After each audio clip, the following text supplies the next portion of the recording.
That was the life, I thought. The sun, the beautiful pool. Nothing more deserved after a full week of intense work. There I was, at that luxurious hotel, finally breathing out. We'd spent days there, caught up in a big project for the company, and the work was so intense I barely noticed how beautiful the place really was. Everything seemed perfect. The food, the service, the people. Until that Saturday morning. The sky was clear, the sun was strong, a fresh breeze brushed my face, and I was just enjoying the pool like it was my last day of vacation.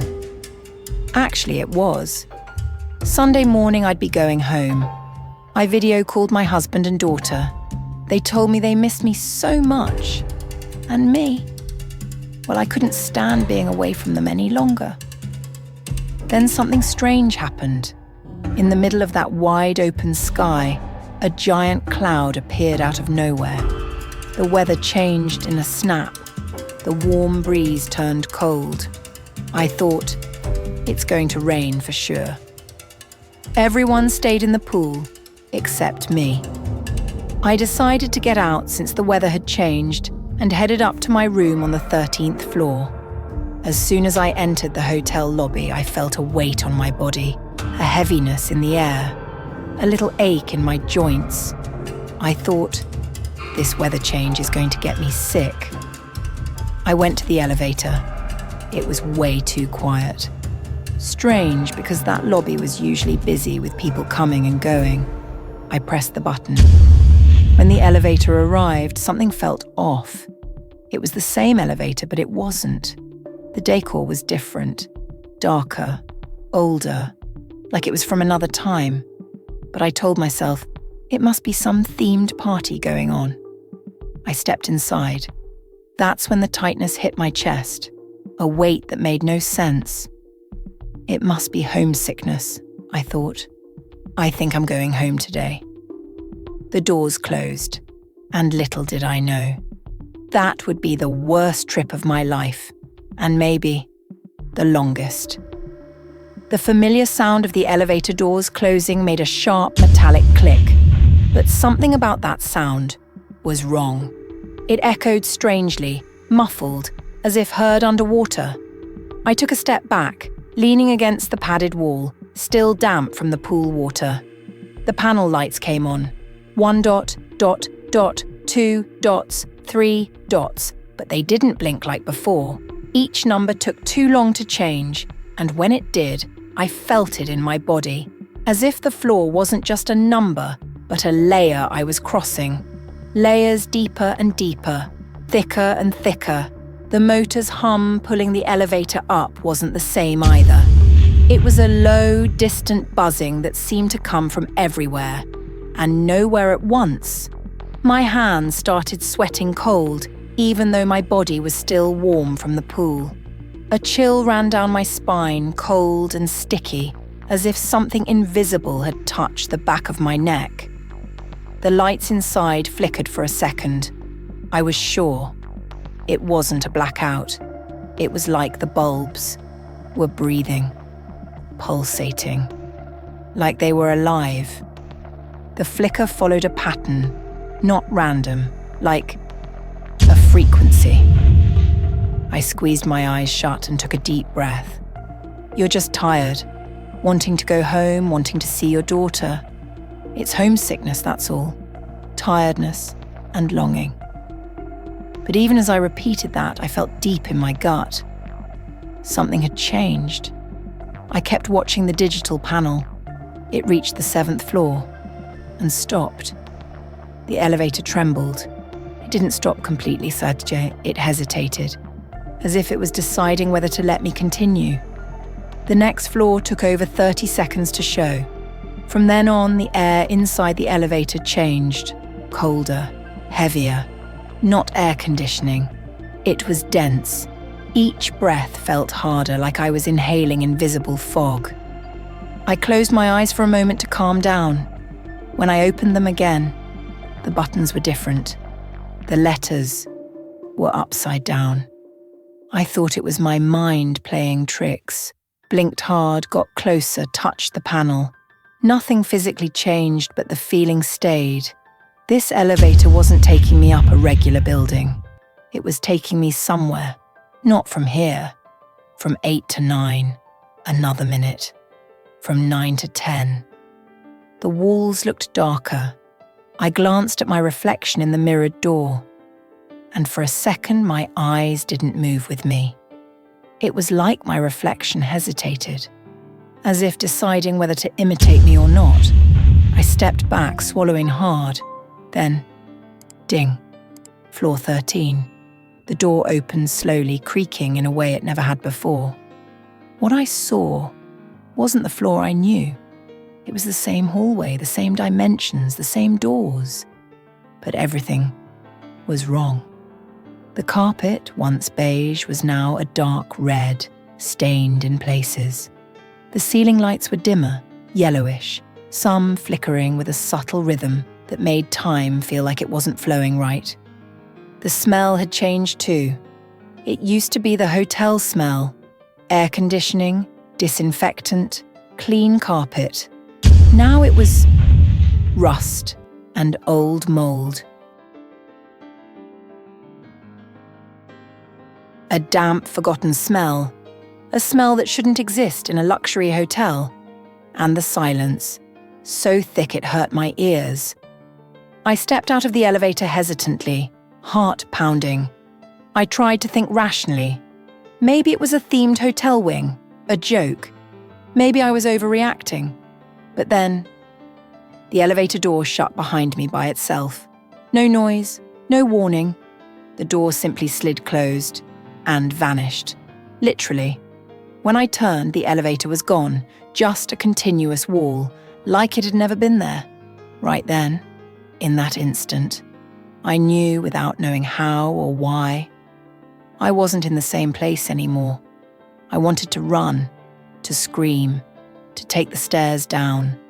But when I looked down the hall, there were no stairs, no signs. The lights flickered and something in the air started to vibrate, like a silent energy gathering. I turned, desperate, and ran to my room's door. It was the same. Number 1306, just like before. But the doorknob was cold, freezing. I touched it and felt a shock up my arm. I turned it. The door opened, and inside, it wasn't my room. It was the same space but grotesquely decorated. Heavy, stained curtains. Rugs with strange, almost hypnotic patterns. Old, scratched furniture covered in cracks. And a faint light, with no source. That's when it all began. That's when I realized it wasn't a joke, and that trip was just beginning. That's when I heard it, a cry, a soft choking sound coming from somewhere in the room. My body froze because I recognized that sound from a mile away. I'm a mother, and a mother feels. I ran to see where the crying was coming from, my heart already tight, racing, and there I saw her, under the corner table, a little girl, huddled up. She looked hurt, with a dirty face and arms full of bruises. She was crying, calling for her mother quietly, like she had already lost hope of being heard. At that moment, I saw myself in her. Or rather, I saw my own daughter. I crouched down, scared but trying to keep calm. "Hey, are you okay? What happened? Where's your mum?" But she didn't look at me. She just kept crying until she slowly lifted her head. And for a second, I wished I had never looked. That face. It was a child's, yes. But there was something wrong. Her eyes were deep. So deep. Like the eyes were there, but behind them, there was no one. It was like looking into a shattered mirror. You see something familiar, but it's broken beyond recognition. "Are you hurt?" I asked, voice trembling. She looked back at me and smiled. A smile that didn't match her crying. Not her age, not anything. It was a smile of someone who knew something I didn't. Something bad.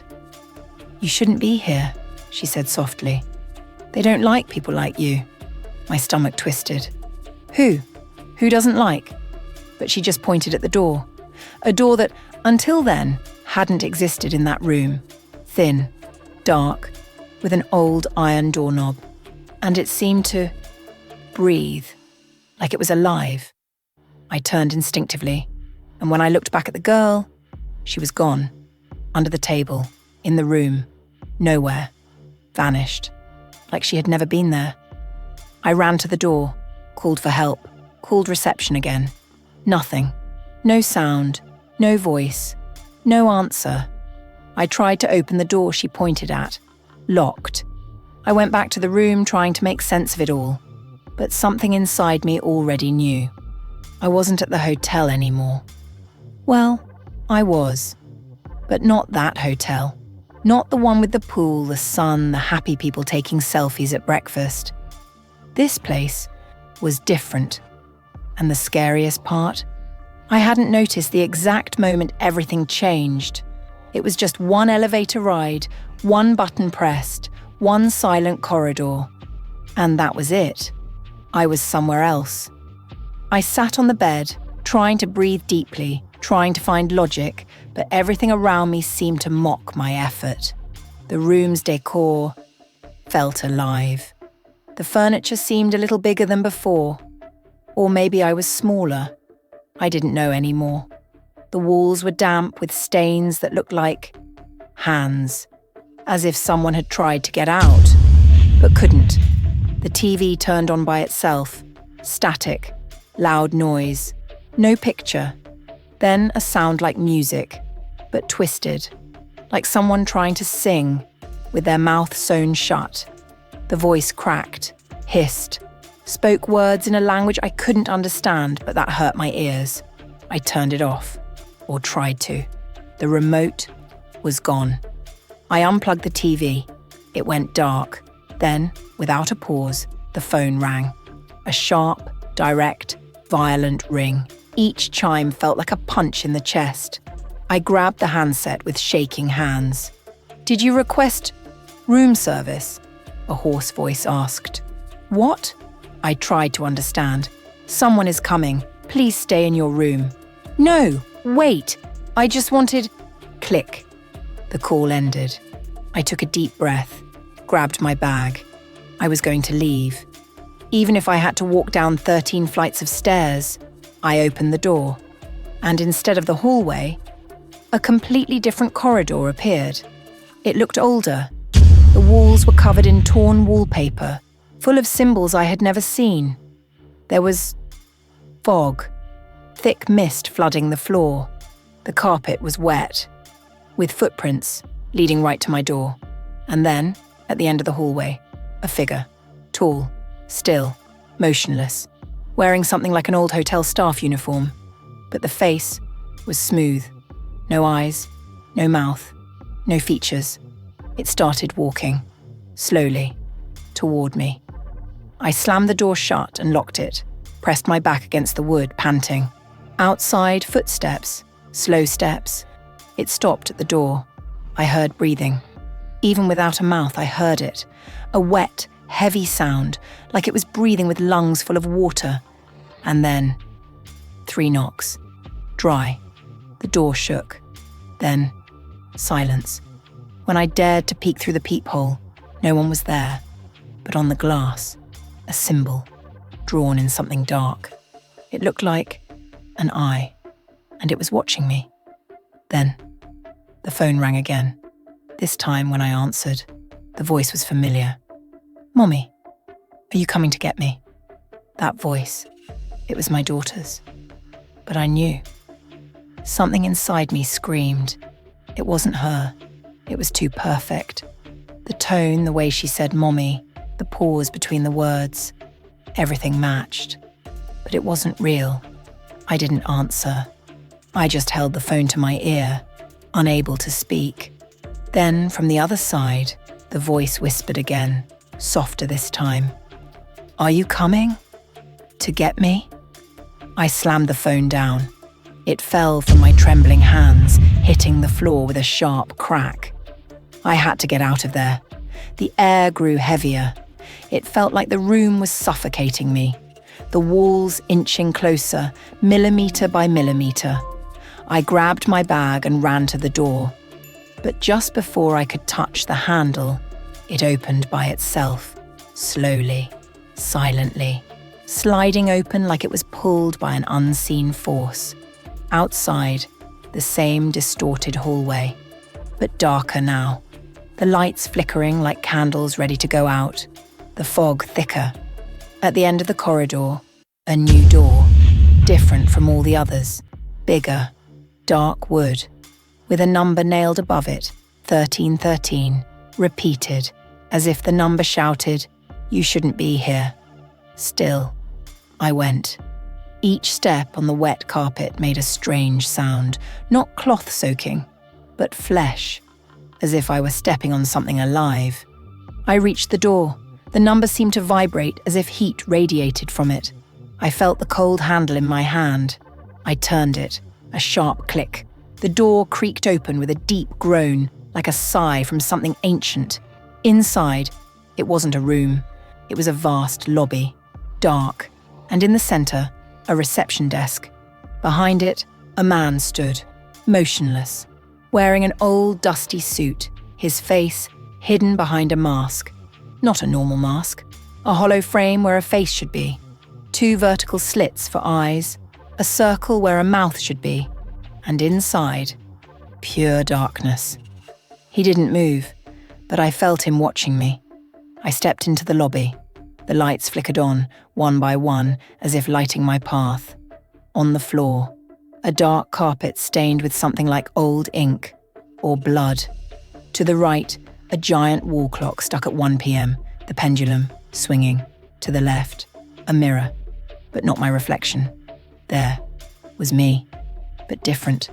Pallor, lifeless eyes, a tired face as if I'd spent an eternity inside. And then the copy smiled. A small, twisted smile, like someone who already knew how this would end. I wanted to run, but the man behind the desk spoke. Check out his final. His voice was low, drawn out, as if every word was a heavy step through thick air. "What is this place?" I asked, my throat dry. He didn't answer, just raised a pale, long finger, pointing toward the back of the lobby. And there, the elevator, but not the same one from before. This one looked like a cage, old, barred, like something from an abandoned asylum. The door was open, red light inside. I trembled, as if the very air inside breathed. I looked back. The door I'd entered through had vanished. Of course it had. I took a deep breath and stepped forward. On the elevator panel, only one button. I pressed it. The door slammed shut violently. The elevator began to descend. The feeling was wrong. The elevator was descending, but it didn't move like a normal elevator. No jolts, no cables humming, no engine vibrations. The only sound was a low music, old, crackling, a lullaby playing on a broken tape player. And it came from inside my own head. The panel didn't change. It stayed stuck on one, though I felt like I had been descending forever. Too long. Then, the lights inside the elevator began to flicker, one by one from front to back. And when everything went dark, for a second, I saw a face. Not a reflection, not a shadow. Someone. There, with me, inside the cabin. White eyes, grey skin, mouth sewn shut, and then nothing. The lights came back. The elevator stopped. The door opened. What I saw outside made me question everything. It was a hotel corridor, but not like the others. The walls were covered by dark fabric that moved gently, like it was breathing. From the ceiling, lamps hung like hanged bodies, swaying to a wind I couldn't feel. And on the doors, symbols, burnt into the wood, each different. One I recognized. The symbol from the peephole on my room's door, the eye that watched me. Fear gripped my throat, but still. I stepped out. The doors closed behind me with a dry snap. I looked around. No beginning, no end, just an endless hall of rooms. I walked, slowly, measured steps. Each footstep echoed like it travelled miles in that space. Suddenly, a door opened on its own. Room 313, the same number as the floor. Inside, a simple room. But, in the centre, a round table. 4 figures sat there. 3 women, 1 man, all with faces covered by veils. Motionless. In front of each, a mirror. They didn't speak, didn't move, only stared, or seemed to stare, through the veil. And in the middle of the table, an empty chair. I should have run, but my legs carried me there, unwillingly. I sat. The man slowly raised his hand. Pale, long fingers pointed to the mirror in front of me. And when I looked, it wasn't my reflection. It was me. But not now. It was me, crying, desperate, alone, in a cell-like place, with stained walls, screaming for help, and no one heard. I stepped back, staggering, heart racing. Then, all the veils dropped at once, and every face was mine. But each one showed a different kind of suffering. Marks, eyes gouged out, mouths sewn shut, wounds that looked like memories of myself. "What is this?" I whispered, almost begging. And then, all spoke at once. "You have been here before. You will be here. You never left. Zarathiel is not a place, it's what's left of you." I tried to run, but when I looked back, the room vanished. I was now in a bathroom, broken mirrors, dripping water, and a tub filled with something inside. I stepped closer, trembling. Inside, myself, again, but lifeless. Blue skin, half-open eyes, as if I had drowned her, inside me. I dropped to my knees and cried harder than I ever had, cried out of fear, confusion, an unbearable longing for everything I was, and maybe never would be again. And then, in the silence, a hand touched my shoulder. I turned. There he was, the faceless hotel worker. No mouth, no face, but the same presence as before. In his hand, a key with the number 0. He handed it to me and pointed toward one last door. At the end of the hall, a white door. Simple. No symbol, no number, nothing. But it called me. Charter 5. That white door at the end of the hallway seemed to breathe. It had no number, no symbol, no sound behind it. But it called me. Or better said, it pulled me. The key with the number 0 felt heavy in my hand. Not in weight, but in meaning. Because 0 isn't a number. It's absence. It's nothingness. It's both the beginning and the end. I approached it. The doorknob was cold but yielded easily, as if it had been waiting for my touch for a very long time. I turned the key. A click. The door opened. Light, bright, strong, blinding, and absolute silence.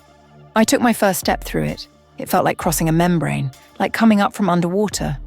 But instead of air, what enveloped me was a static void. No smell, no sound, no colour. When I opened my eyes, I was lying on a lounge chair by the hotel pool.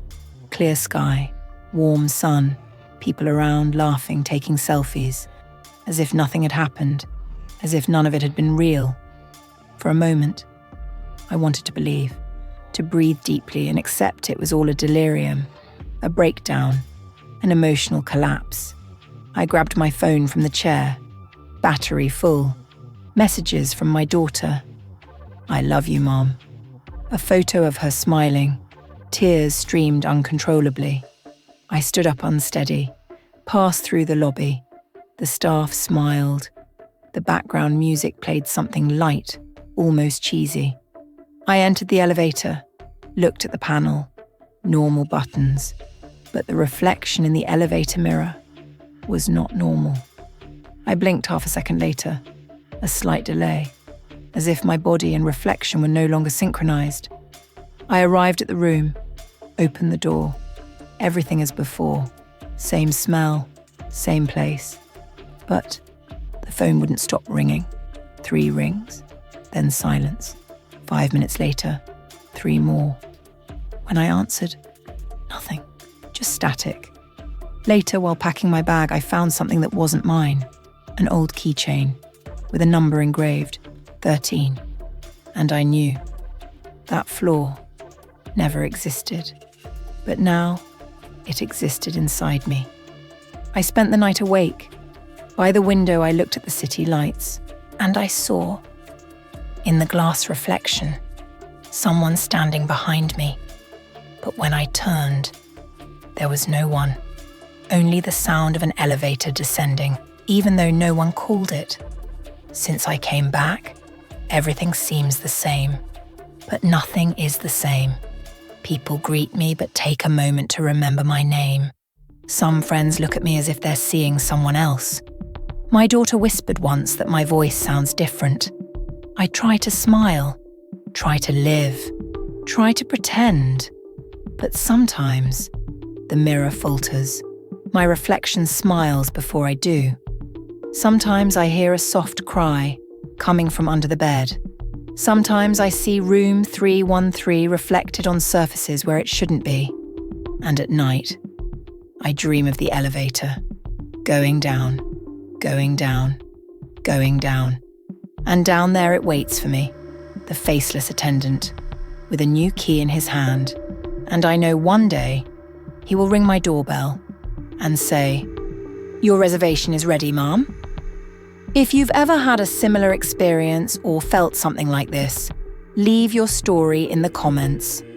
Type, "The door already opened for me," and tell me, what was your moment? Like, share, and see you in the next video.